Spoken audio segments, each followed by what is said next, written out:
ఆమేన్. ఈనాటి మన అంశము, పరిశుద్ధత లేకుండా ఎవడు ప్రభువుని చూడలేడు. ఆమేన్ అని చెప్పండి. హల్లెలూయా. క్రైస్తవ జీవిత లక్ష్యం, క్రైస్తవ సేవ పరమార్థం, ఉపదేశాలు, పాటలు, ప్రార్థనలు, ఆరాధనలు, వీటన్నిటి యొక్క ఏకైక గురి మనం ప్రభువుని కలుసుకోవడమే. దానికి మించి ఏమన్నా ఉంటే అది వ్యర్థమైంది, వాక్యానుసారమైంది కాదు. నేను ఎక్కడైనా చెప్పే మాట,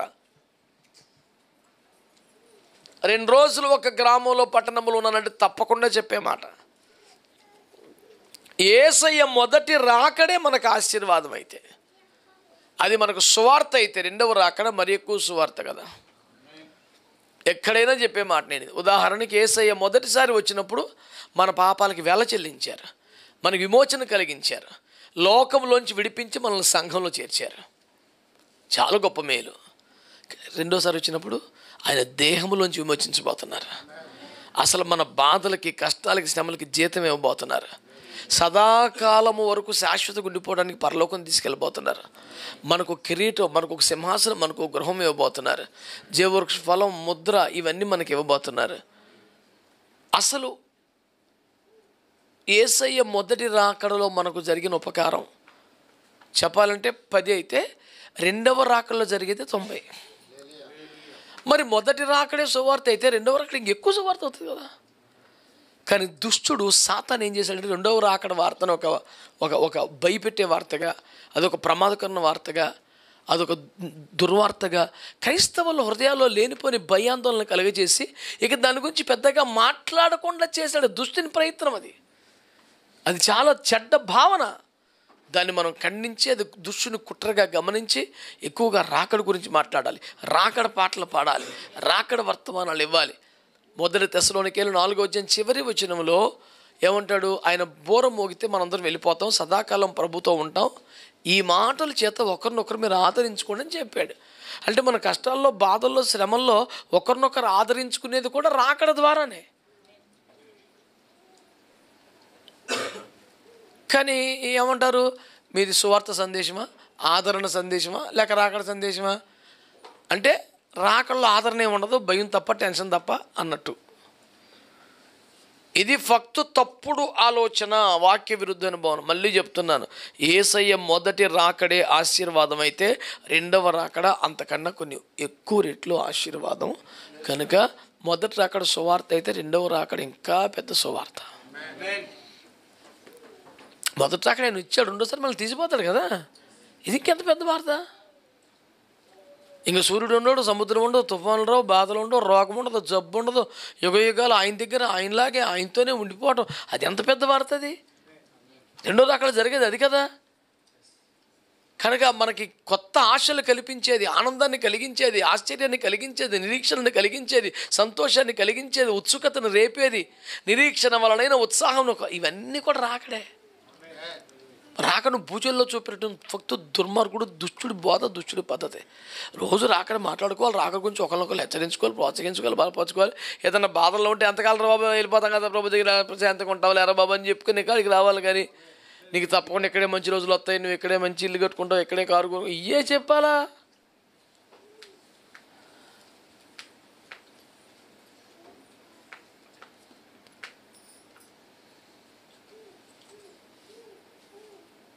పెళ్లి చూపులకి ఎవడన్నా మొదటి పుట్టినరోజు ఫోటోలు పంపుతాడా? అవన్నీ నిజమే సార్, అబద్ధం కాదు. నువ్వు పెళ్లి కొడుకు ఫోటోలు పంపు. ఇప్పుడు నాకు అన్నం ముట్టించప్పుడు నేను కత్తి పెట్టుకున్నానంట, అదిగో ఈ ఫోటో. అవి పిల్లకాయ మాటలు వదిలేయండి. రాకడ రాకడ రాకడ రాకడ. పరిశుద్ధత లేకుండా ఎవడు ప్రభువుని చూడలేడు. దేవునికి స్తోత్రం కలుగునుగాక. నేను బాప్తిస్మాలు ఇస్తే, నేను అద్భుతం ప్రసంగం చేస్తే ఏమైనా పరలోకం వెళ్ళను. నేను బతికినంతకాలం పరిశుద్ధత మీదే మాట్లాడితే పరలోకమే వెళ్ళను. పరిశుద్ధత కలిగి ఉంటే వెళ్తాం అంతే. దానికి ఇంకా రెండో దారులు, దొడ్డి దారులు ఏమి ఉండవు. బైబిల్ అవునంటే అవును, కాదంటే కాదు. దానికి ఇంకా వింతమైన వ్యాఖ్యానాలు ఏమి ఉండవు. ఇంకా పరిశుద్ధత లేకుండా ఎవడు ప్రభువుని చూడలేదు. కొండ మీది ప్రసంగంలో యేసు ప్రభువారు మత్తయి సువార్త 5వ అధ్యాయం 8వ వచనంలో చెప్పింది కూడా కదా, హృదయ శుద్ధి గలవారు వారు దేవుని చూచెదరు. దేవుని చూడాలంటే పరిశుద్ధతే. ఇదేమి వ్యక్తిగత విషయం కనుక చేతులు పైకెత్తి చెప్పక్కర్లేదు, కానీ పరిశుద్ధత నీలో అసలు ప్రారంభించబడిందా? శుద్ధీకరించబడ్డావా? దాన్ని కొనసాగించుకుంటున్నావా? అసలు ఆ రూట్లోకి వచ్చావా? పరిశుద్ధులు అని పిలువబడే గుంపులో నీవు ఉన్నావా?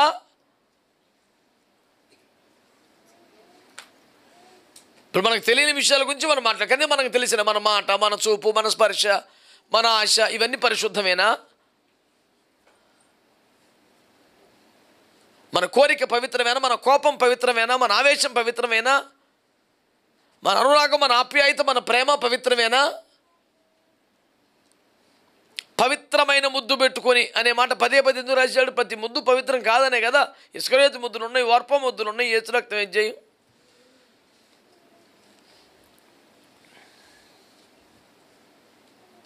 తెలుగు బైబిల్లో ఆ మాట మంచిగా లేదు. పగవాడు లెక్కలేని ముద్దులు పెట్టినంటే అది 100 ఇట్టేస్తాడేమో అనుకున్నాను నేను, లెక్కలేని ముద్దులు అంటే అన్ని. కానీ అక్కడ లెక్కలేని అనే దగ్గర ఇంగ్లీష్ డిసీట్ఫుల్ కిస్ అని ఉంది, అంటే మోసపూరితమైందని. తర్జుమాలో సరిగా రాలేదు. శుభబా పారేసుకునే ఉన్నట్టు మాకు ఇచ్చేయండి. దేవుని కృపలో సేవ ఎన్నో కొరతలతో, అవసరాలతో, లోట్లతో నడుస్తుంది. దేవుని స్తోత్రం. కనుక ప్రభు చూడాలంటే, ఎదుర్కోవాలి, కలుసుకోవాలంటే బాగా ప్రసంగం చేయటం, బాగా పాటలు పాటి ఇవేం లెక్కలోకి రావా ఆయన దగ్గర.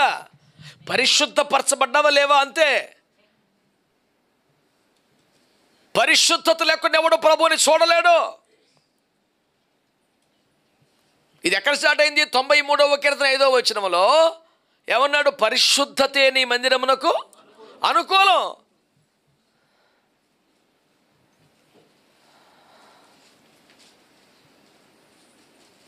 అసలు దేవుని మందిరానికే పరిశుద్ధత ఇంపార్టెంట్ అంటే ఇక్కడికి రావడానికి అది ముఖ్యంరా బాబు అని చెప్తుంటే ఇక ఆడదాకెందుకు? ఉట్టిగా ఎక్కర్లేదమ్మా స్వర్గానికి అడ్డెకరుద్దని వాక్యం శాస్త్రం చెప్తారుగా.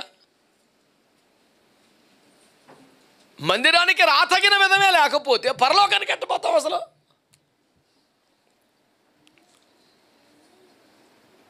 ఈ దేవుడు పరిశుద్ధుడు, ఈ గ్రంథం పరిశుద్ధ గ్రంథం, ఈ ఆత్మ పరిశుద్ధాత్మ.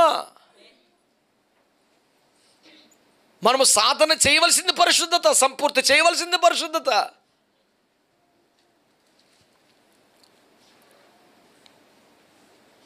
కొరింథులో ఉన్న సంఘమునకనగా పరిశుద్ధులకు రాయినది అని మొదలెట్టాడు. 1 కొరింథీ పత్రిక 1వ అధ్యాయం 1వ వచనం. సంఘము అంటేనే పరిశుద్ధులు అనేది భావన.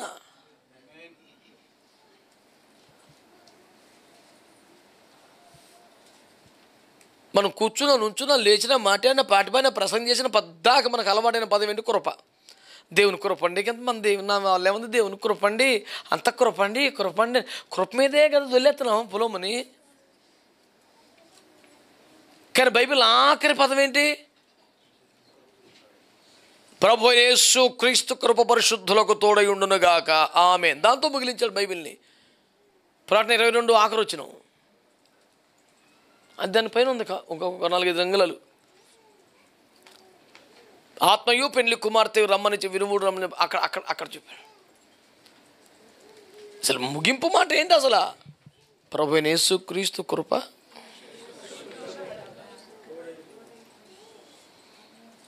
అయ్యా నీ కృప తప్ప వేరొకటి లేదు, కృప లేకపోతే మాకు దిక్కులేదయ్యా, కృపే కావాలయ్యా, కృపే ఆధారమే, నీ కృప లేకపోతే బతకలేమయ్యా.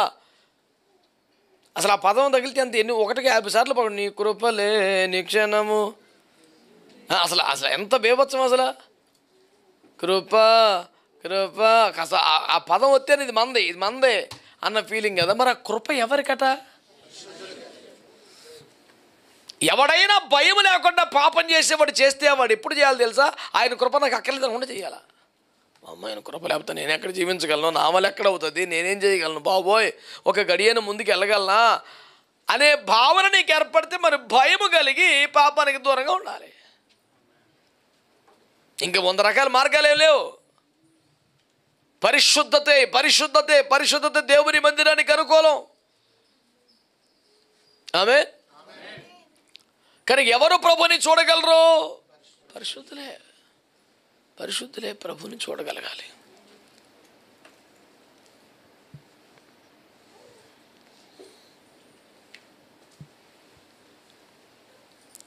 యాకోబు పత్రిక 1:27లో ఏమన్నాడు? తండ్రి అయిన దేవుని ఎదురు సరైన భక్తి ఏంట్రా అంటే తండ్రి లేని వారిని విధవరాండ్రల్ని చూస్తూ లాస్ట్లో చెప్తాడు, ఈ లోక మాలిని మంటకుండా తమను తాము, అసలు మురికి అంటకుండా, లోకం అంటకుండా, అపవిత్రత రాకుండా ఎల్లవేళలా జాగ్రత్తగా ఉంటాడు. చూసావు, అదే భక్తి. దైవభక్తి సాధన చేయాలి. మొదటి తిమోతి పత్రిక 4:7 చెప్పాడు కదా. ఏంటి సాధన అంటే ఏంటి? మనం మా చుట్టం ఒకటి ఇంటికి వెళ్ళేపాటు నడి మంచంలో కూర్చొని సెంటర్లో ఇంట్లో మంట వేసుకొని చేతులు ఇట్లా పెట్టి కూర్చున్నాడు. ఏంద్ర ఇది కొత్తగా ఉంది పోజ్ అని చూస్తే దగ్గరికి వెళ్ళాక మాట వినపడుతుంది, యేసు యేసు అన్నాడు. నా ఇదేట్రా తాజ్మహల్లో పోసుకుంటేతనం, ఏమైంది నీకు ఏట్రా అంటే, అన్నయ్య నువ్వు డిస్టర్బ్ చేయకు, నేను భక్తిని సాధన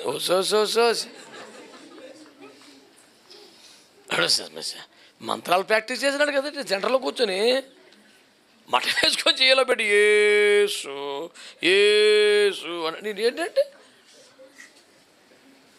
అలా చేయి కదా, చిన్నపిల్లలు జడుచుకుంటారు. అదేట్రా ప్రార్థన చేస్తే చెయ్యి, పాట పాడితే పాడు, ఆరాధన చేస్తే చెయ్యి, సెంటర్లో కూర్చొని యేసు అంటావేంటి? ఎన్ని ఎవడన్నా చూసి పుల్లిని చూసి నక్క వాత ఇట్టుకుంటారు చూసారంటే అలాంటి తింగర పనులు. వారు అలాగూ చెయ్యొచ్చు, ఎర్ర సముద్రంలో మునిగి చచ్చిరి. ఇమిటేషన్ వద్దు, ఒరిజినాలిటీ మెయింటైన్ చేయి. దేవునికి స్తోత్రం కలుగునగా. ఈ లోక మాలిన్యం అంటకుండా కాపాడు. నీ వ్యవహారం అంతా నువ్వు పాట పాడతావో, ప్రార్థన చేస్తావో, పెళ్లి చేస్తావో, గృహప్రవేశం చేస్తావో, ఫంక్షన్ చేస్తావో, నువ్వు మంచి బట్టలు వేసుకుంటావో, నగలు వేసుకుంటావో, ప్రసంగం నువ్వేం చేస్తావో ఈ లోకం అంటించుకోకుండా జాగ్రత్త పడు అంతే. అసలు సాధన ఏది, ప్రాక్టీస్ ఏది, ఇంకా అంతకన్నా కొత్తగా చేసేది ఏం లేదు. నువ్వు ఇప్పుడు పరలోకానికి ఎక్కడి నుంచి మనం నిధులు సమకూర్చి పంపాలా? మాట్లాడరేంటి? దేవదూతలకి ఏమైనా సప్లై చేయాలి భోజనం? పరలోకం రోడ్లు వేయాలంటే కొంచెం ఏమైనా మన తలకు రూపాయి వేసుకుందామా? మనం చేసేది ఏముంటుంది సార్ పరలోకానికి? మనం ఇచ్చేది ఏముంటుంది పరలోకానికి? మనం చేసేదంతా భూమి మీద దేవుని రాజ్యం కట్టబట్టడానికి మనం వంతుగా సహకరిస్తుంటాం. అది కూడా ప్రభువు మనకు చేసిన దాంట్లోంచి, మనకు కలిగిన దాంట్లోంచి, మేలు పొందిన దాన్ని బట్టి. మనం ప్రారంభం నుండి చెప్తున్న ఒక విధానం ఏంటి? అప్పులు చేసి దేవునికి ఇవ్వక్కర్లేదు, అంత అక్కర్లేదు, ఉంటేనే.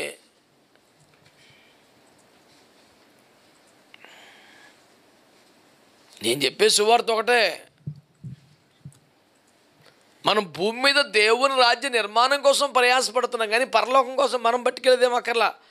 మనం ఎప్పుడు వచ్చేస్తే మనకి ఇద్దామని మన కోసం అని రెడీ చేసి పెట్టారు అక్కడ. రే ఇంతకుముందు ఒకసారి వచ్చి అలాగే కిలోటర్లో ఆర్డర్ ఇచ్చాను, అప్పుడు రాకంటారా, రోజుకు 3 అంటాడా? కొన్ని కోట్ల మంది వెళ్తే రక్త విజయం.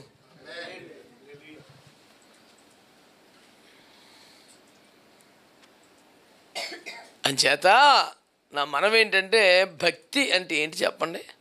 మన కాన్సెప్ట్ అంతా ఏంటి చెప్పండి? పరిశుద్ధత. పరిశుద్ధత లేకుండా ప్రభువుని, పరిశుద్ధతలో కీలకం ఏంటి? ఈ లోకమనే మురికి మనకు అంటకుండా జాగ్రత్త చూసుకోవాలి. ఇప్పుడు తెల్లని వస్త్రాలు వేసుకొని ఒకటి ఎక్కడ పోతే అక్కడ కూర్చోలేము, ఆలోచిస్తాం. అది క్లీన్గా ఉందో చూసుకుంటాం. అది చిన్నపిల్లలు అయితే తల్లి ఒడిలో కూర్చున్నంత హాయిగా మట్టిలో కూర్చొని ఆడుకుంటాడు. ఇంకా చెప్పాలంటే ఒక్కోసారి అక్కడే హ్యాపీగా ఉంటాడు. ఎందుకంటే రూల్స్ ఏం లేదు, తప్పు అంటే ఆ టెన్షన్ లేదు కదా, అది ఇష్టం. బురద ఒంటికే పూసేసుకోవచ్చు, నెత్తికే పూసేసుకోవచ్చు. ఆ కాసేపాడు అసలు ఎంత హ్యాపీగా ఉంటాడంటే. కొంతమంది యవ్వన కాలానికి వచ్చి కూడా అలాగే ఉంటారు. ఆడికి ఇష్టమైంది చేస్తేనే ఇంట్లో ప్రశాంతంగా ఉంటాడు, లేదా మొహంతో మార్చుకొని సీరియస్గా ఉంటాడు. అంటే ఆడు ఇంకా పెద్దోడు అవ్వలేదు, ఆడు సైజు అలా సాగాడు తప్ప ఆడి మెదడు ఇంకా పిట్ట మెదడే. బుర్ర పెరలేదు అడిగి, ఇంతే. అది అడిగింది ఇచ్చేస్తే హ్యాపీగా ఉంటాడు. ఆడికి నచ్చింది వండి పెడితే హ్యాపీగా ఉంటాడు. ఇంట్లో నెల సంపాదన 5,000, ఆడి చొక్కా 3,000 కానీ కావాలి అడిగి. ఇక అందరూ ఉపవాసం ఉండి ఫస్ట్ నీళ్ళు తాగి బతికాడికి ఆ 3,000 చొక్కా కొని ఇచ్చేస్తే ఆ చొక్కా వేసుకొని ఆ చొక్కా గుండీలు దిగిపోయి దుబ్బిపోతాడు. ఇంకా సంతోషం అంటే అర్థం ఏంటి? డెవలప్ అవ్వాలా. ఈ ఆటిజం పిల్లల్ని గురించి నేను మొన్న తెలుసుకున్నాను. ఈ కోవిడ్ కాలంలో ఎక్కువ మందికి వచ్చిందట పిల్లలకి. ఎందుకు అని అడిగితే వాళ్ళు చెప్పింది ఏంటంటే, బయటికి వెళ్ళకుండా, ఎవరితో ఆడుకోకుండా, అది ఆ కోవిడ్ ప్రమాదం ఉంది కనుక మాస్కులు పెట్టుకొని పిల్లల్ని బయటికి వెళ్ళిన ఇంట్లో అమ్మ నాన్న ఆ బాబు తప్ప ఇంకో ప్రపంచం తెలియకుండా దాదాపు 1-2 సంవత్సరాలు ఉంచారు పిల్లల్ని. బయటికి వెళ్తే ఎవడు తుమ్ముతాడు, దొక్కుతాడు, ముట్టుకుంటాడు తెలియదు కదా. అమ్మాయి ప్రాణం పోద్దని పిల్లలు అలా కాపాడు. పిల్లలు మాస్క్ వేసుకోవడానికి ఏం తెలుసు అని ఆడుకుంటాడు. కొత్తగా మాటలు వస్తున్న పరిస్థితి, మెల్లిమెల్లిగా అడుగులు వేస్తున్నారు. ప్రపంచం చూడకుండా, మనుషులు చూడకుండా గదిలోనే ఉండిపోయి ఆడికి ఎవరైనా కనపడతాడు గాబరెత్తి ఆడు మనకి హిస్టీరియక్గా మారిపోవడం, పెద్దగా అరిచేయటం, చేతుల మీద కొట్టేయడం. ఆడు 3 సంవత్సరాలు 4 సంవత్సరాలు ఎవరిని చూడలేదండి. ఒకసారి వచ్చేప్పటికి గాబర్ అయిపోతున్నాడు. దాన్ని హాస్పిటల్ తీసుకెళ్తే అన్నారంట, మైండ్లో ఆ బ్రెయిన్ చూడండి, బ్రెయిన్లో బోర్డు ఉంటాయంటండి ఏరియాలు. నాకేం తెలియదు, చదివి సచ్చాను అవన్నీ. వాళ్ళు చెప్తుండే ఇక్కడ సోషల్ సెంటర్ అంటూ ఉంటుందంట బ్రెయిన్లో. ఆ సోషల్ సెంటర్ ఒకటే డెవలప్ అవ్వలేదంట. నేను అన్నాను సైన్స్ ఇంగ్లీష్ డెవలప్ అయిందా అంటే అది కాదో వాళ్ళు చెప్పటం. నాకేం తెలుసు, నాకు తెలిసిన 6 సబ్జెక్టుల పేర్లు తెలుసు, మనకు అవన్నీ తెలుసావదుగా. సోషల్ సెంటర్ డెవలప్ అవ్వలేదట. అడిగన్నీ ఉన్నాయి. అంటే మనుషులతో కలవటం, అందరితో ఆడుకోవటం లేదు కదా. ఒకసారి మనుషులు చూస్తే కోపం కాదు, అగ్రెసివ్గా మారిపోతున్నాడు. ఏడుంటుంది కొడేస్తున్నాడు. అందరూ బయటికి వెళ్ళిపోయి తలుపులు వేస్తే మళ్ళీ ఇంట్లో మామూలుగా ఉంటున్నాడు. అన్నయ్య రా, తమ్ముడు రా, మామయ్య రా కొడేస్తాను ఏర్పడుతుంది.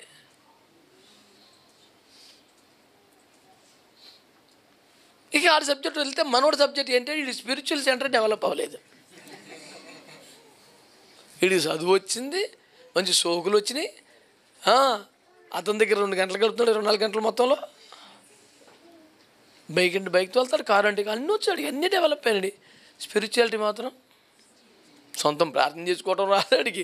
సొంతం బయటికి వెళ్ళిపోతాడు కాబట్టి రెక్కట్టుకుని అమ్మ ప్రార్థన చేయాలి. ఇడికి బండి కుదేతాడు టెన్షన్. అది ప్రార్థన చేసుకెళ్ళడు. ఆగు ఆగు ఆగు పట్టుకో ప్రభా బిడ్డను తోడుకోండి కాపాడు వేసి ఎల్లో. ఆ మొక్క ప్రార్థన అడిగి రాదు. వాడు పొద్దున్న బైబిల్ చదువుకోడు. ఈ సెంటర్ డెవలప్ అవ్వలేదు. మొన్న చోట ఎలాగే అన్నాను, ఆడు పద్దాకి ఎందుకు సెంటర్లో ఉన్నాడంటే ఆడికి స్పిరిచువల్ సెంటర్ డెవలప్ అవ్వలేదు. అది వీడికి ఏం పని, రోడ్డు మీద శుభ్రం చదువుకున్నవాడు, యేసు రక్తం యజ్ఞం. నా మాట ఏంటి, పరిశుద్ధత లేకుండా ప్రభుని మరి పరిశబడ్డామా లేదా? యేసు రక్తం మనల్ని కడిగింది కదా, బాప్తిసం ద్వారా కడగబడ్డాం కదా, కన్నీటి ద్వారా పాపాలు ఒప్పుకున్నాం కదా, కడగబడ్డాం. ఇప్పటికే మళ్ళీ మురికంటకుండా చూసుకోవడమే భక్తి అని చెప్తుంటే అర్థమే సత్తలేదు. ఇంకా నువ్వు ఏడ పడితే ఆడికి వెళ్తావు, ఏ ఫంక్షన్ పడితే ఆ ఫంక్షన్ అంటావు, ఏ సరదా పడతావు, ఏ పార్టీ అంటే ఆ పార్టీ. ఈ పదం కామన్ అయిపోయిందండి. ఇవాళ పుట్టినరోజు అంటే చాక్లెట్ ఏది అనేవాళ్ళం, పోనీ మా అయితే కేక్ ఉందా అనేవాడు. ఇప్పుడు అన్నీ అమాయకం. పార్టీ ఏది ఇంత బొడ్డోడు కాపదమే. నన్ను అడిగాడు, అంకుల్ మా ఫ్రెండ్స్ అందరూ పార్టీ అడుగుతున్నారు అంకుల్ అన్న. నేను నీదే పార్టీ రా అన్నాడు. నాకు అలాగ తెలియదు అన్నాడు. మరి పార్టీ ఏంటి ఏంటిరా అంటే, ఫ్రెండ్స్ అందరు కలిసి హోటల్కి వెళ్ళి అక్కడ భోజనం చేయాలంట. ఎందుకు మీ ఇంటికి రమ్మంటే రారా ఫ్రెండ్స్ అన్నాను. ఇంటికి రారు అంకుల్, హోటల్లోనే భోజనం కావాలని అడుగుతున్నారు అంకుల్. నేను చెప్పాను, తీవ్రవాదులతో వాళ్ళు ములాఖత్ అయిపోయారా, నేను హోటల్కి రప్పించి అక్కడి నుంచి నేను కిడ్నాప్ చేయాలి ఇచ్చేస్తారంట. అమ్మ నాయన నేను ఎలా అన్నాడు, దేవుని స్తోత్రం కార్యం జరిగిపోయింది. అంటే చిన్న పిల్లల్లో కూడా ఎట్లాంటి ఇంట్రెస్ట్ ఉంటుంది చూసారా. మమ్మీ డాడీతో కలిసి అక్క భోజనం చేద్దాం, ఫ్రెండ్స్ ఇంటికి రమ్మందాం, అందరితో కలిసి మా మమ్మీ మంచిగా వండుతుంది అడుగు ముద్దు పెడతాం. అలాంటి ఆశలు, అలా ఇంట్రెస్ట్ లేవు పిల్లలకి. అసలు రోడ్డు ఎక్కేయాలి. వాళ్ళకి మెయిన్ కావాల్సింది అక్కడ పప్పు చారు తిన్నా పర్లేదు కానీ అమ్మ నాన్న ఉండకూడదు పక్కన. మెయిన్ అడిగి అది సబ్జెక్టు. చెత్త అంతా వాగాలి. ఇప్పుడు వాడు పనికి మళ్ళీ వేసాలు వెయ్యాల, అడ్డగోలుగా ఎకిల్లములు నవ్వాలి, పిచ్చేసాలు వెయ్యాలా, ఇడి మీద ఆడో మీద పడిపోవాలా. ఇవన్నీ అమ్మంటే కుదురుకోవచ్చు ఎందుకల్లా అంటది అమ్మ. అందుకని అక్కడ బిర్యానీ తిన్నామా అది పాయింట్ కాదు, అమ్మ ఉండకూడదు, నాన్న అసలే రాకూడదు. ఎందుకని వీడు స్పిరిచువల్ సెంటర్ డెవలప్ అవ్వని సెంటర్కి అలవాటు పడ్డ మనిషి. మీలో అలాంటి వాడబడిన కలడేమో అని జాగ్రత్తగా చూసుకొనుడి. మీ ఎవడో కనబడుతున్నాడు కదా, అన్నేమనకండి, ప్రార్థన చేయండి అనుకోసం. ఇది నువ్వే అనకూడదు, తప్పు. ప్రార్థన చేయి. మా నాన్నగారు చర్చలకు ఉండేవాడు, ఎవరికైనా వాక్యం కానీ ఇది నీదే అనేవాడు. పెద్ద డేంజర్ మా డాడీ. అయ్యి బాబు తప్పురా బాబు అని అనకూడదంటే, కరెక్టే కదా అని ఎవరు బాబు ఊరుకోరా బాబు. ఆడికి ఏ వాక్యం చెప్పినా ఎవడో ఒకటి చూడు ఇది నీదే అనేవాడు. ఎంత డేంజరస్ పిల్లలు ఉన్నారా బాబు నువ్వు. యాక్చువల్గా వాక్యం అనేది ఒక వ్యక్తిని టార్గెట్ చేసి అసలు చెప్పరు. మన సంఘంలో అయితే మరి, ఎందుకంటే ఒక వరుస పెట్టి ఒక చాప్టర్ మొదలెడితే దాన్ని కంటిన్యూ చేసుకుంటూ పోతూ ఉంటాం. ఆ రోజుకి ఏదో అదే ఈ వారం ఇది కాబట్టి దీనికి ప్లాన్ చేద్దాం అలా ఉండదు కదా. ఏదో ఒకటి పిక్ చేసుకొని ర్యాండంగా చెప్పే సిస్టమ్ కాదు కదా, ఒక వరుస పెట్టి వెళ్తామే.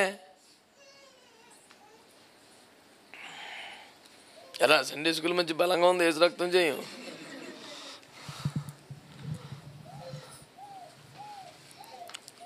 పవిత్రత అనే కాన్సెప్ట్ మనకు దానియేలు గారు తెలుసు కదా, ఇది తింటే నేను అపవిత్రం అయిపోతానేమో అనే స్పృహతో బలికాడు.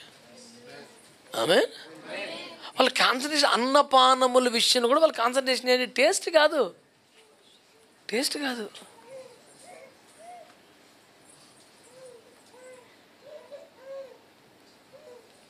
అదేదో కాఫీ ఏంటండి, మన యూట్యూబ్లో చూశాను, ఒక కాఫీ 8,000 రూపాయలంట. ఇంకా తాగపోతే ఎత్తదా, కొనుక్కొచ్చుకొని అది పాడవకుండా ఏదైనా కలిపేసి ఫ్రిడ్జ్లో పెట్టేసుకొని అప్పుడప్పుడు చూడటమే. 8,000 ఏంట్రా కాఫీ, అయ్యో బాబోయ్.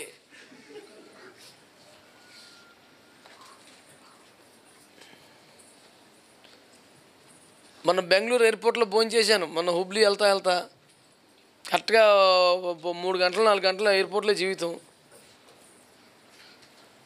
అక్కడ సౌత్ ఇండియన్ థాలీ అని ఉంది. అసలు ఎయిర్పోర్ట్లో ఇలాంటి అందమైన పదాలు ఎక్కడ దొరుకుతాయి, లేనిపోని జీవరాశులే కదా. ఈడెంత మంచోడు, భూమి మీద అసలు సమర్పణ, వైరాగ్యం, ప్రతిష్ట ఇలాంటివన్నిటికి ఉన్నాయి అని నమ్మి నేను ఎక్కువ ఆవేశపడిపోయి అంతా అడగల.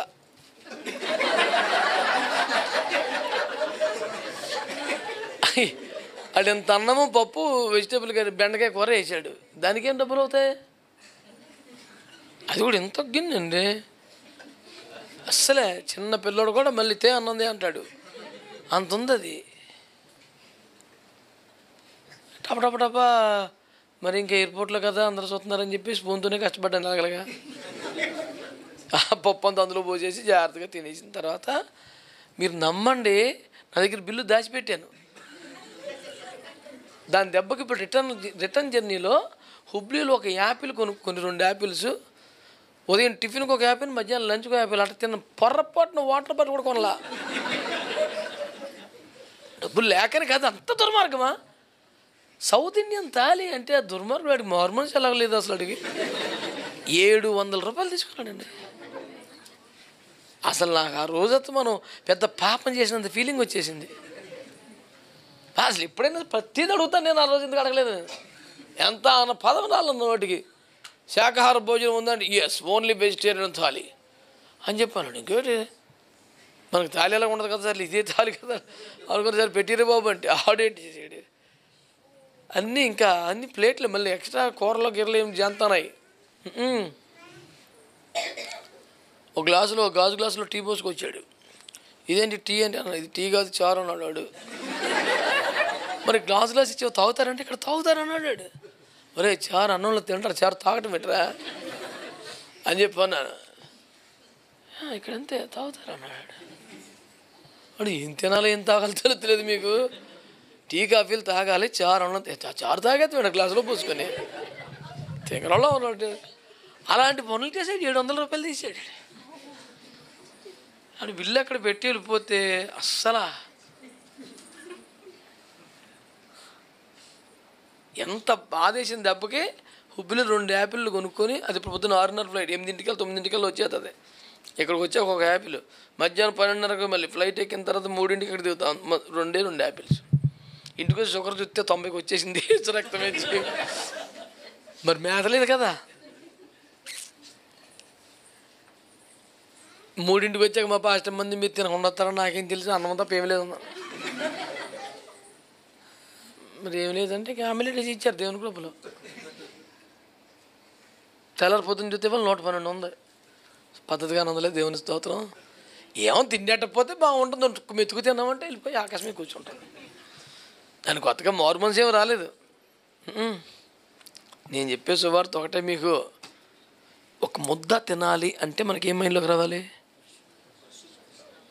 అంటే, మీరు ఇంకా రేటు దగ్గర ఉన్నారా? వచ్చేయండి, అది ఒక ఉదాహరణే. బెంగళూరు ఎయిర్పోర్టు, సౌత్ ఇండియన్ తాలి 700 చచ్చావరకండి. అయ్యో తండ్రి. మనం మామూలు హైదరాబాద్ వెళ్తే మామూడి మెసేజ్ పెట్టా, హైదరాబాద్లో కాస్ట్లెస్ట్ బిర్యానీ పెట్టాను, ఆడు దండం పెట్టిన వల్ల కాదు. ₹1,00,000 సంపాదించిన నువ్వు తినకపోతే ఇంకేం తింటారా? అచ్చా 100 సార్లు చెప్పా. ఇలా వెళ్ళారు కదా, పూట ఉన్నారు కదా, అది ట్రై చేయండిరా, మేము సేవకులమే, మేము తినలేము, ఎట్టాగు నువ్వన్నా తిను అన్నా. సలే జాగ్రత్తగా అల్లి వండుకొని తినేసి వచ్చారంట. అంత దూరం వెళ్ళింది, కాస్ట్లెస్ట్ బిర్యానీ హైదరాబాద్ అనుకుంటా వచ్చింది, అది అడి ఫార్వర్డ్ చేశా. మీ రేంజ్కి ఇది కరెక్ట్ తినండి. పోయి వెళ్ళిన సందర్భం కూడా మంచి సందర్భం, మనస్ఫూర్తి తినండి. అచ్చే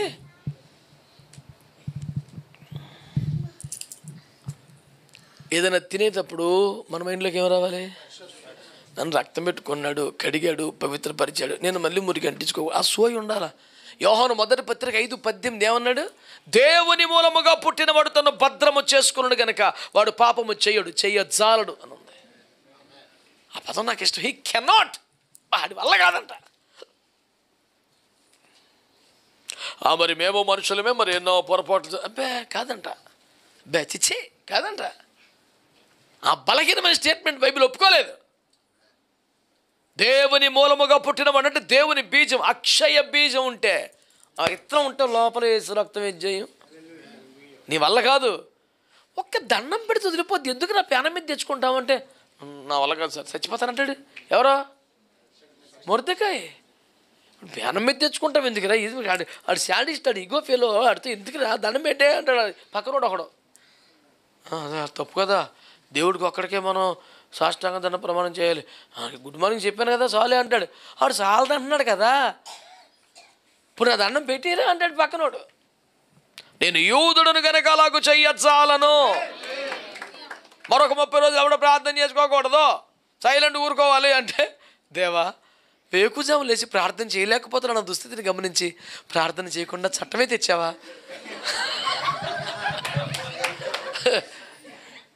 ఎంత కృపామయుడవు యేసయ్యా, ప్రార్థన లేకుండా చట్టం తెచ్చావయ్యా అన్నాడా? తలుపులు తీసి మోకాలు లేచి చేతులు ఎత్తి పొలోమని మొదలెడిచాడు ప్రార్థన తెల్లారిపాటికి.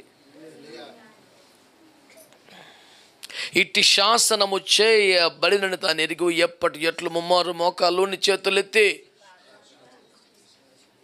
మన సబ్జెక్ట్ ఏంటి ఎప్పుడు చెప్పుకునే మాట? ప్రాణాపాయం వస్తే తప్పించుకోవడానికి ప్రార్థన చేస్తారు, కానీ ప్రార్థన కొరకే ప్రాణాపాయం తెచ్చుకోవటం ఏంటండి? ప్రాణాపాయం వస్తే ప్రార్థన కదా, ప్రార్థన కొరకే పేన మీద తెచ్చుకున్నాడు మనిషి. పరిశుద్ధుల తాత్పర్యం అలా ఉంటుంది, పరిశుద్ధుల విధానం అలా ఉంటుంది, పరిశుద్ధుల ప్రయారిటీస్ అలా ఉంటాయి. దేవునికి స్తోత్రం కలుగును గాక. హల్లెలూయా. కనుక నేను చేసే మనం ఏంటంటే దేవుని బిడ్డలారా, పరిశుద్ధత లేకుండా ప్రభువుని చూడలేము, అసలు ఛాన్సే లేదు. ఇంకా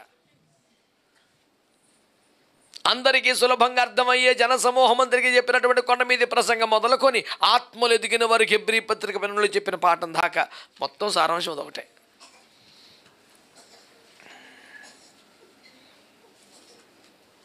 ఇప్పుడు మళ్ళీ పాపం అంటే ఏంటి, ఇక ఎన్ని చెప్పే వ్యవహారం సందర్భం కాదు ఇది. పాపం అనే పదం వచ్చినప్పుడు చెప్తాను. పరిశుద్ధత అంటే అనేక సంవత్సరాలుగా నేను ప్రచారం చేస్తున్న ఒక అర్థం మీకు చెప్తాను, వినండి. గతంలో చెప్పాను చాలాసార్లు, మళ్ళీ చెప్తున్నాను. పరిశుద్ధత అంటే పాపము చేయకపోవుట కాదు. ఓకే, పాపము చేసే అవకాశాలు వచ్చినా చేయకపోతే పరిశుద్ధత. గట్టిగా పేదరికంలో మగ్గిపోతున్నావు, తినడానికే తినలేదు, అల్లాడిపోతున్నావు. ఏ రోజుకి ఆ రోజే నీ పరిస్థితి. ఈరోజు అన్నం దొరుకుద్దని గ్యారెంటీ లేదు. ఇంత భయంకర భయంకరమైనటువంటి పేదరికంలో ఉన్న వ్యక్తిని వీడు ఎప్పుడు ఆర్థిక నేరానికి పాల్పడలేదంటే అసలు ఆర్థికమే లేదు, ఇంకా నేరం ఎక్కడది? మీకు బాధపడిందా? మీకు సింపుల్గా ఉదాహరణ చాలాసార్లు చెప్పిన ఉదాహరణ మళ్ళీ చెప్తున్నాను. ఒక దొంగవాడికి సన్మానం చేశారట. ఆడికి అర్థం కాక ఎందుకు చేస్తున్నారు సార్ సన్మానం అంటే, నీ దగ్గర దొంగ బుద్ధి, క్షమించాలి, గుడ్డివాడికి సన్మానం చేశారంట. ఆ గుడ్డివాడి దగ్గర అడిగారంట, నాకు ఎందుకు చేస్తున్నారు సార్ సన్మానం అంటే, నీ దగ్గర దొంగ బుద్ధి లేదు కాబట్టి చేస్తున్నామన్నారంట. నా దగ్గర దొంగ బుద్ధి లేదు, మీకు ఎలా తెలుసు అన్నారంట. రాత్రి నువ్వు భోజనం చేసేటప్పుడు నీ ప్లేట్ పక్కనే ఒక బంగారం వజ్రపు ఉంగరం పెట్టావు, నువ్వు తీయలేదన్నారంట. మరి ఈ ముక్క రాత్రి చెప్పచ్చు కదా అన్నాడు అంటాడు. ఇప్పుడు చెప్తావేంటి నాకు, తడివేసి లాగేద్దాం జాగ్రత్తగానే. ఇప్పుడు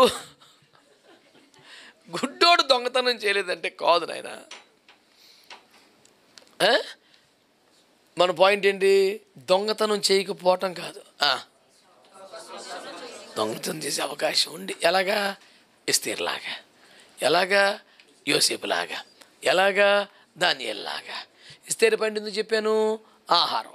ఒక రాణిగా తను ఏం కావాలన్నా చేయించుకొని తినేంత స్థితిలో ఉన్నప్పటికీ 3 రోజులు పచ్చి మంచిలు తక్కువ ఉపాసం ఉండిపోయింది. అన్నం లేకపోతే హాస్పిటల్లో పడితే డాక్టర్ తినొద్దంటే ఉపాసం ఎలాగవుతుంది? లంకనం వచ్చిపోను, అయితే కుదరపోతే పసుతో వచ్చిపోని. ఉపవాసం అంటే ఇష్టంగా ప్రతిష్ఠించుకొని ఉపేక్షించుకొని వద్దనుకుంటేనే ఉపవాసం అవుతుంది. ప్రయాణంలో భోజించడం కుదరపోతే పోన్లేండి, వారం ఎలాగో ఉపవాసం బాకీ ఉన్న యేసుప్రభుకి ఇవాళ అయిపోయింది, అలా ఆ బాకీ తీరుతాం. హల్లెలూయా. నాకు ఒకడు ఉన్నాడు, ఆడు నాకు డబ్బులు ఇవ్వాలి. ఆ డబ్బులు అడగటానికి ఇంటికి వెళ్తే గబాబా కూర్చోబెట్టి ఒక యాపిల్ కట్ చేసి పెట్టి టీ కాఫీ తెచ్చి అడవుడు చేస్తున్నాడు. నేను అన్నాను, ఇప్పుడు దాదాపు 100 రూపాయలు ఖర్చు పెట్టావు, బాకీలో 100 రూపాయలు కట్ చేస్తావా అన్నాను. మరి అంతే కదా అన్నాడు. నేను అంటాను, ఈసారి నుంచి బాగా బుద్ధి చెప్పి 100 రూపాయలు ఇచ్చి, ఈసారి నుంచి డబ్బులు ఇవ్వాలనిపించినప్పుడల్లా ఇలాగ 150 ఇచ్చిపోని, నువ్వు పిలిచి యాపిల్ కోసేసి కాఫీ పోసేసి నీకు 100 కట్ అయిపోయిందని ఇలాంటి దుర్మార్గాలు చేయకు. అంత దొంగ బుద్ధి తప్ప యథార్థమైన క్రిస్టియానిటీ కాదు. తీసుకున్నప్పుడు అంత మర్యాద తెచ్చి ఇవ్వాలి కదా.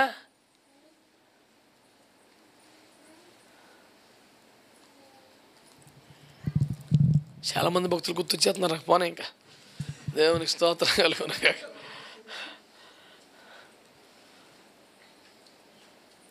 వచ్చి కింద పడి దొర్లేసి ఏడిచేస్తుంటే ఆడు బాధ చూడలేక, కష్టం చూడలేక, మనం కడుపు కట్టుకొని నోరు కట్టుకొని ఆడి చేతిలో పెడితే అంతే సంగతులు. దేవునికి స్తోత్రం. మరి ఏం చెప్తావు లెక్కలు ఇంకా. దేవునికి స్తోత్రం. ఉన్నారు భక్తులు, మన చర్చికి వెళ్ళిపోతాడు, పాటలు పాడేస్తాడు, ప్రార్థన చేసేస్తాడు, బలలో పాలు పొందేస్తాడు, ఇంకా గట్టిగా మాడితే భాషలు మాడేస్తాడు. మరి పెదవులు హృదయం దూరంగా ఉందని యేసుప్రభు చెప్పాడు. నువ్వు కనీసం బలలో చేస్తున్నప్పుడు గుర్తు రావాలి కదరా. నువ్వు ఎవరిని మోసం చేసావు, ఎవడు కొంప ముంచావో, ఎవడు సొమ్మెత్తికి వెళ్ళిపోయావో, ఎంత వేషధారణ, ఎంత నటన, ఎలా చేస్తున్నావు నువ్వు అసలు. పరలోకం మీద ఆశ లేక ఎలాగలిగి ఇక్కడ బతికేత్తక ప్లాన్ చేసిన దుర్మార్గ వ్యవహారం అది.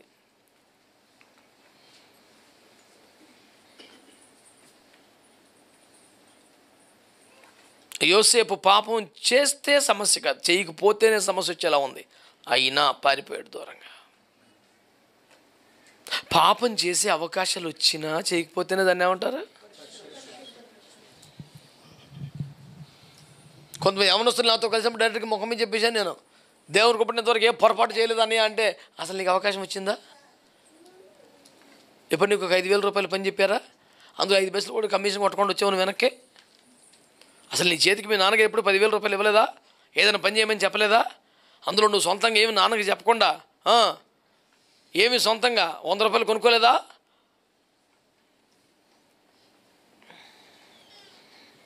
మా డాడీ డబ్బులే కదా. సామెతలు ఏమన్నాడు?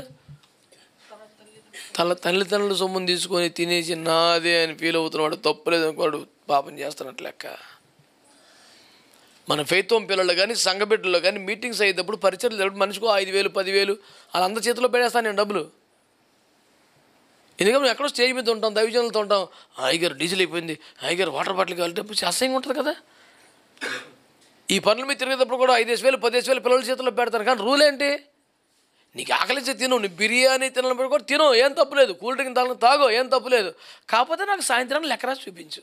ఇదిగో మీరు 5,000 ఇచ్చారు, దీనికి ఎంత అయింది, ఆకలేసింది, బిర్యానీ తినాలనిపించింది. యాక్చువల్గా మీల్స్ తింటే సరిపోను, కానీ బిర్యానీ తినాలనిపించింది. ఓ నో ప్రాబ్లం, నువ్వు కుమారుడివి, నువ్వు కష్టపడుతున్నావు, తిను, తప్పే ఉంది. కానీ 5,000 రూపాయల్లో 5 రూపాయలు లెక్క చెప్పలేకపోయినాడు దొంగడే. నా లెక్కలో అన్నీ రాసిన ఒక 10 రూపీస్ రావట్లేదు అంకుల్ అంటే దొంగ. ఇంకంతే, నేను ఒప్పుకోను. నీకేం చేతులు కాళ్ళు కట్టేలేదు కదా, నీ ఇష్టం. నువ్వు ఏం ఖర్చు పెడతావు రాయి. నీకేదైనా సొంతంగా అవసరమైంది, ఆకలి వేస్తే తిను, దాహం వేస్తే తాగు, నీకేం కాదను. కాకపోతే నాకు రాసి చూపించంటే, ఈ రాసి చూపించలేదంటే అర్థం ఏంటి? మనకి చెప్పలేని లెక్క ఏదో జరిగింది అక్కడ. ఇంకడికి క్షమాపణ లేదు, వేసి రక్తం ఇచ్చి ఇంకొకసారి ఆడికి ఏ బాధ్యత ఉండదు. పనిష్మెంట్ అంటే అర్థం ఏంటి? అని కొట్టేస్తామని తిట్టేస్తాం, వాడికి పని చెప్ప మీకు అంతే. అడుగు మూల అలా కూర్చొని ఉండటమే. ఏదైనా పని చెప్తావు, నువ్వు వద్దు నాన్న, నువ్వు వెళ్ళు. పని వాడు కుట్టేస్తామో చంపేస్తాం. ఆడి పని ఏంటండి? ఆడి చేతికి ఇంకే పని అప్పగించాం. ఆడి యథార్థమైన పశ్చాత్తపడి జీవితంలో ఇంకోసారి అట్టు చేయనంటే తప్ప. దేవునికి స్తోత్రం. చాలా కరెక్ట్గా ఉండాలి మనిషి. ఈ దొంగ బాపత చేయకూడదు. ఎలా స్తోత్రం ఏంట్రా? ఏమైనా గుర్తొస్తారా నీకు? డాడీ మైక్ ఏమంటే సాక్ష్యం చెప్తాడు. తేడా స్తోత్రం ఏంట్రా? దేవునికి స్తోత్రం కలుగునగా. ఎప్పుడో పాత పనిష్మెంట్ అని గుర్తొచ్చేసింది ఇంటికి, కానీ కొమ్మతేసి కానీ. ఎందుకంటే మన బిడ్డల్ని మనం ప్రేమ చూసుకుంటాం. మన చేతులతో మనం అవసరమైతే వాళ్ళకి వడ్డిస్తాం. బలహీనతలు ఉంటే మనం అవసరమైతే అన్నం కలిపి తినిపించిన రోజులు ఉంటాయి. నెత్తిని పెట్టుకొని చూసుకుంటాం. అంత కరెక్ట్గా ఉన్నప్పుడు చిన్న చిన్న అబద్ధాలు దొంగేసి వేసాడు అనుకో, కానీ ఏం కొడతాం? ఇంకా పరిష్కారం ఏంటి? అడిగే పరిచయం ఏమో అంతే. నువ్వు వద్దు, అన్ను కూర్చోను, నాలుగు థ్యాంక్ యూ, అస్సలే నేను కూడా వద్దు, నువ్వు చెయ్యొద్దు, నువ్వు అయి కూర్చో, 3 పూటలు భోంచేసి 7 గంటలు పడుకో. కర్ర పెట్టి బాధేసిన దానికంటే ఎక్కువ వేడి చేస్తాడు ఒకడు. దేవుని స్తోత్రం. అవే ఇంకెందులో చిచ్చి నువ్వు చేతకెళ్ళలేదు, నువ్వు కూర్చో. రా ఆడికి భోజనం పెట్టరా, టిఫిన్ ఇవ్వండి, ఆడికి టీ ఇవ్వండి రా. ఆడి సిలి వేసినట్టు ఉంటుంది ఆడికి. ఎరా నువ్వేం చెప్పట్లేదు, అవునని కానీ ఆమెను కానీ అనట్లేదు. ప్రతిరోజు బాగానే ఆమెను అంటావు కదరా.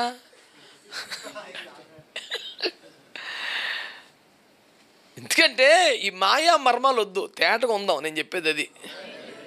అన్నీ ఏదో పెద్ద పెద్ద గంభీర ప్రియులారా మనము చూచినట్లయితే ఆ విధముగా మేఘ కరెక్ట్ ఇప్పుడు చెప్పురా. దొంగ పనులు చేస్తే నన్ను నచ్చదు. క్లీన్గా ఉండాలి, తేటగా ఉండాలి.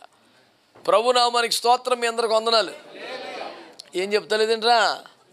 మీ అందరికి వందనాలు చెప్పాను నేను. అడుక్కోవాల్సి వస్తుందిరా బాబోయ్, ఎంత పిసినారంలో అయిపోయారేట్రా. ఇది వందనాలకి పొదిపే పోన్లే, అయినా మీకు వందనాలు. మన కీలకం ఏంటి చెప్పండి? అంతే. మనం ఒక డ్రెస్ చేసుకున్నా సరే పరిశుద్ధతకు అనుకూలంగా ఉండాలి. ఓ తిండి తింటే పరిశుద్ధంగా ఇబ్బంది పెడద్దేమో ఆలోచించుకోవాలి. మన స్నేహాలు, మన స్టేట్మెంట్లు, మన సరదాలు అన్నీ పరిశుద్ధ దాని చుట్టూ తిరగాలి. దేవునికి స్తోత్రం కలుగునగాక. హల్లెలూయా. అందరు చెప్పారా? ఆజ్ఞాతిక్రమం పాపం, సకల దుర్నీతి పాపం, మూర్ఖుని యోచన పాపం, విశ్వాసం మూలము కాంద్యత పాపం, మేలైనది చెయ్యని ఎరుగేలా చేయకపోతే పాపం, ప్రార్థన చేయకపోవటం పాపం, యుద్ధం చేయకపోవటం పాపం. ఇంత ఉంది లిస్ట్ బైబిల్లో. ఇవి చేయకపోతేనే కాదు, పరిశుద్ధతను కాపాడుకునే ప్రయత్నం చేయకపోయినా దెబ్బతినేస్తావు నువ్వు. ఆమేన్. మన ఉపదేశంలో భాగంగా ఆదికాండం 35 3-4 వచనాలు. గత 15 సంవత్సరాలుగా దేవుడు నాకు అవకాశం ప్రతి దేశంలో, ప్రతి రాష్ట్రంలో, ప్రతి సభలో చెప్పిన వాక్యం. యాకోబు తన ఇంటి వారితోనూ తన యొద్దనున్న వారందరితోనూ మీ యొద్దనున్న అన్ని దేవతలను పారవేసి మిమ్మును మీరు శుచిపరచుకొని మీ వస్త్రములను మార్చుకొని మనము లేచి బేతేలునకు వెళ్ళుదుము. ఆ శ్రమ దినమున నాకు ఉత్తరం ఇచ్చి నేను వెళ్ళిన మార్గమున నాకు తోడై ఉండిన దేవునికి బలిపీఠమును అక్కడ కట్టేదనని చెప్పాను. ఇంకా వారు తమ యొద్దనున్న అన్ని దేవతలన్నింటినీ తమ చెవులనున్న పోగులను అంతవరకేగా యాకోబు చెప్పింది. వీళ్ళు ఎక్స్ట్రా ఏం చేశారు? యాకోబునకు అప్పగింపగా ఎక్స్ట్రా ఏం చేశారు? నేను అనేది ఏంటంటే, వెలుపటి అలంకరణ తొలగించుట అనేది చాలామంది క్రైస్తవులు అది సమర్పణ, డెడికేషన్ అనే చోట టీచ్ చేస్తున్నారు. వెలుపటి అలంకరణ తొలగించడం అనేది డెడికేషన్, సమర్పణలో భాగంగా చెబుతున్నారు.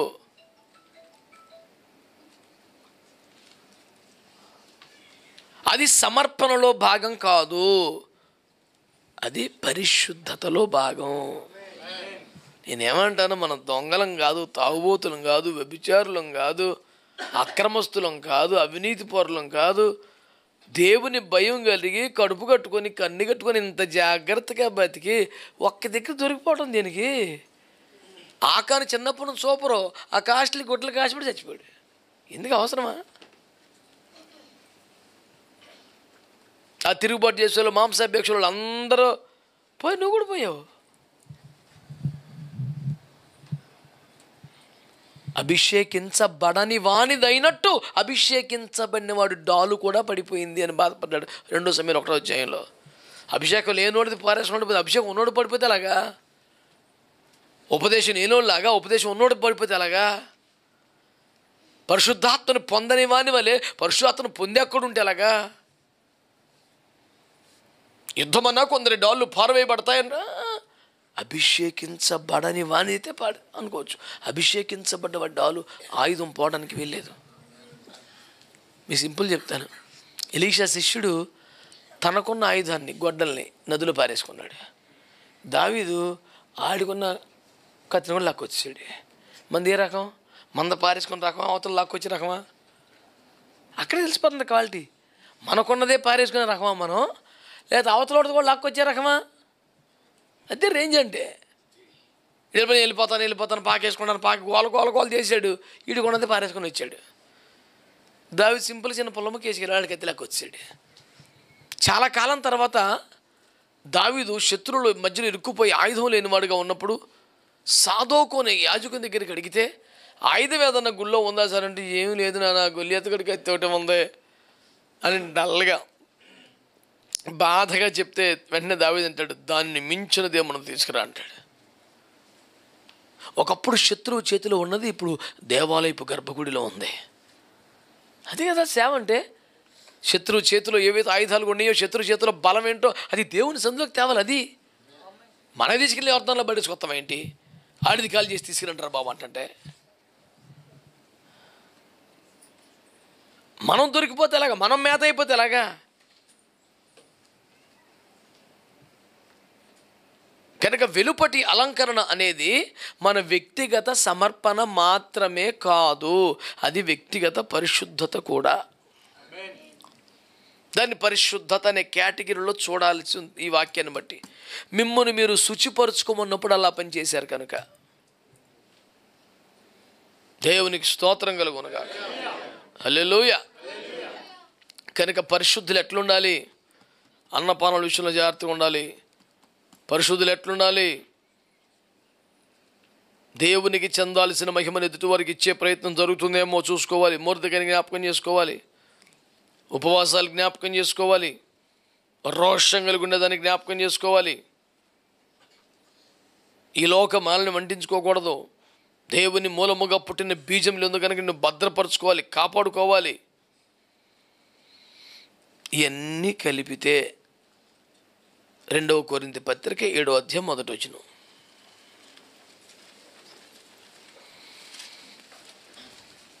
ప్రియులారా, మనకు ఈ వాగ్దానములు ఉన్నవి గనుక దేవుని భయముతో పరిశుద్ధతను సంపూర్తి చేసుకొనుచు. వాగ్దానాలు ఉన్నాయి కనుక ఏం చేయాలంట? పరిశుద్ధతను సంపూర్తి చేసుకోవాలి. వాగ్దానాలు ఉన్నాయి కనుక ఏం చేయాలి? ఎగిరి గంతులేసి ఆనందపడమే, నాకు దేవుడు నాకు వాగ్దానం ఇచ్చాడు. మరి వాగ్దానాలు ఉన్నాయి కనుకనే మనం ఏం చేయాలి? పరిశుద్ధతను సంపూర్తి చేసుకోవాలంట. ఏమే?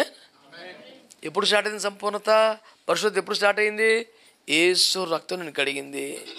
నెక్స్ట్ కన్నీటి వెళ్ళి పాపాలు ఒప్పుకున్నావు. 3 బాప్తిస్మాన్ని పొందావు. 4 వాక్య స్నానం చేసింది. 5 పరిశుద్ధాత్మ అగ్నిని కాల్చింది. 6 వెండి బంగ నగలు తీసేసావు. శ్రమల వలన కాల్చబడుతున్నావు. ఇవన్నిటి ఏంటి? పరిశుద్ధతను సంపూర్తి చేసుకుని ఒక ప్రాసెస్. అది నువ్వు ఎంతవరకు వచ్చావు? స్టార్ట్ అయింది అంతేనా? పరిపూర్ణతలకు వచ్చావా? మనకు వాగ్దానాలు ఉన్నాయి కనుక ఎగిరి గంతులేయటం కాదు, పరిశుద్ధతను సంపూర్తి చేసుకోండి. నీ పట్ల దేవునికి ఒక ఉద్దేశం ఉంది, దాన్ని నెరవేర్స్తాను. కొన్ని వాగ్దానాలు చేశాడు, నీకు శ్రేష్టమైన వాగ్దానాలు ఎన్నో ఉన్నాయి. నువ్వు పరిశుద్ధతను సంపూర్తి చేసుకో. ఆమేన్. కనుక మనం కానుకలు ఇచ్చో, మనం ప్రసంగాలు చేసో, మనం చర్చీలు కట్టో, మనం పేదలకి అన్నం పెట్టో దేవుణ్ణి చూడలేం. పరిశుద్ధత కలిగి ఉంటేనే దేవుణ్ణి చూడగలుగుతాం. కాబట్టి పరిశుద్ధత మీద ఎక్కువ దృష్టి పెట్టండి. మీరు తినేటప్పుడు, మీరు వస్త్రాలు కొనుక్కునేటప్పుడు, మీరు ఫంక్షన్లు చేసుకునేటప్పుడు, మీరు అధికారుల ముందుకు వెళ్ళినప్పుడు, ప్రతిదీ పరిశుద్ధతని దేవుని డిస్టర్బ్ చేస్తుందా చూసుకోండి. ఏం కోల్పోయినా పర్లేదు, పరిశుద్ధతను మాత్రం కోల్పోకూడదు. మత్తయి 7:29-30 ప్రకారం 5:29-30 ప్రకారం పోతే ఒక అవయవమైనా పోవాలి, కానీ పరిశుద్ధత పోకూడదు. కన్ను అభ్యంతర పడి తీసేయి, కాలు అభ్యంతర పడితే నరికే, కానీ పరిశుద్ధతను కోల్పోద్దు అన్నాడు. వాక్యాన్ని అర్థం చేసుకుందాం. పరిశుద్ధతనే ముఖ్యంగా పెట్టుకొని భక్తి చేద్దాం. దేవుడు మనలందరికీ తనని ఎదుర్కొనే అంత పరిశుద్ధత దయచేయునుగాక. ప్రార్థన చేసుకుందాం.